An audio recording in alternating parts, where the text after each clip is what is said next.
ಬೇರೆಯಾದರೆ ಜೇನಿಲ್ಲ. ಜೇನಿನ ಗೂಡು ನಾವೆಲ್ಲ ಬೇರೆಯಾದರೆ ಜೇನಿಲ್ಲ.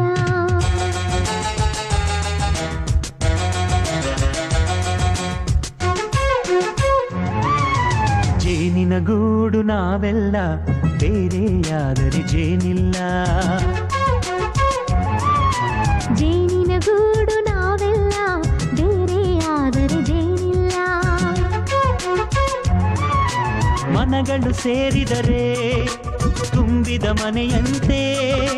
ಮನಗಳು ಸೇರಿದರೆ ತುಂಬಿದ ಮನೆಯಂತೆ. ತುಂಬಿದ ಮನೆಯವನೇ ಧರೆಯಲ್ಲಿ ನಗುವಿನ ದೊರೆಯಂತೆ. ಜೇನಿನ